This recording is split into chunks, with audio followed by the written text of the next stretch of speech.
جب امام جو ہے وہ خطبہ ختم کر رہا ہو تو لوگ مسجد میں آ رہے ہوتے ہیں اور پھر بہت جلدی نکلنے کی ہوتی ہے. امام کے منبر پر بیٹھنے سے قبل مسجد میں آنے کا رجحان پیدا کرنا چاہیے.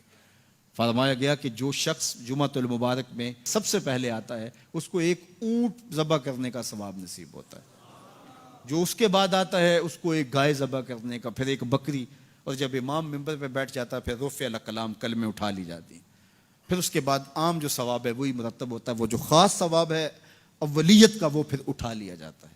اس لیے کوشش کریں. میں سمجھتا ہوں اس میں ہمارے خطباء کا بھی بہت قصور ہے کہ بعض کا ممبر سے کوئی مربوط گفتگو نہیں ملے گی، کوئی منظم کلام نصیب نہیں ہوگا اور کوئی با مقصد بات لوگوں تک نہیں پہنچائی جائے گی تو لوگوں کی دلچسپی نہیں ہوگی، لوگ پھر دیر سے آئیں گے. ایک تو یہ بات بھی ہے، لیکن دوسری بات یہ ہے کہ ہمارے ہاں عمومی طور پہ اجتماعی رویہ یہ ہے کہ مسجد میں دیر سے جانے کا فیشن.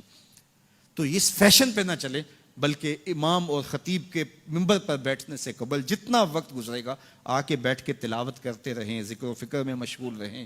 جتنی دیر آپ کو انتظار کرنا پڑے یہ آپ کے لیے خیر و برکت کا ذریعہ ہے. اور پھر آئیں اور پوری گفتگو سنیں اور اس گفتگو کا یقیناً نتیجہ آپ کی زندگی میں مرتب ہوگا. اور اگر آپ سمجھتے ہیں کہ میں بہت زیادہ مصروف ہوں اور کوئی آپ کو کام ہے تو شریعت نے آپ کو اجازت دی ہے کہ آپ لیٹ بھی آ سکتے ہیں. لیکن اذا نودی للصلاۃ من یوم الجمعۃ فاسعوا الی ذکر اللہ وذروا البیع، وہ حکم دیا گیا جب جمعے کی اذان پکاری جائے تو اس کے بعد پھر آپ کاروبار نہیں کر سکتے، پھر کاروبار کرنا حرام ہو جاتا ہے آپ کے اوپر.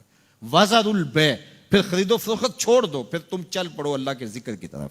پھر تمہارے اوپر لازم ہے کہ تم ذکر کی طرف چل پڑو. تو اس لیے اس سہولت سے ہمیں فائدہ حاصل کرنا چاہیے کہ اگر ہم خطبہ پہلا چھوڑتے ہیں اور دوسری اذان یہ اذان ہے جس کے بعد کاروبار کرنا حرام ہے، اذان ثانی ہے، یہ سہولت کے لیے پہلا وقت اجمیوں کے لیے ہے تاکہ جو ہے وہ اردو میں یا اپنی زبان میں اجمی زبان میں بھی کچھ کلام سن سکیں. تو اس لیے ہمیں یہ سہولت دی گئی ہے، وہ بہت ضروری کام ہو. تو دین سیکھنے کا یہ کتنا خوبصورت موقع ہے.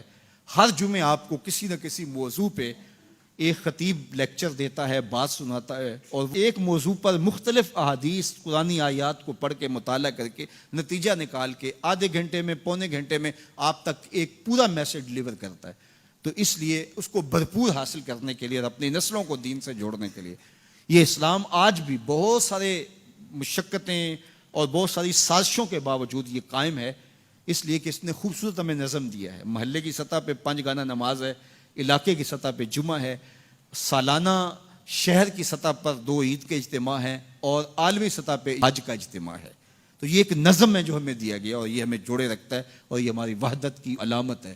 اللہ تعالی ہمیں 5 گانا نماز کی توفیق عطا فرمائے اور اہتمام کے ساتھ نماز جمعہ کی توفیق عطا. ایک حدیث میں آتا ہے جس نے 3 جمعے بغیر کسی عذر کے ترک کر دیے اس کے دل پر نفاق کی مہر لگا دی جاتی ہے. اللہ ہمیں محفوظ فرمائے. وآخر دعوانا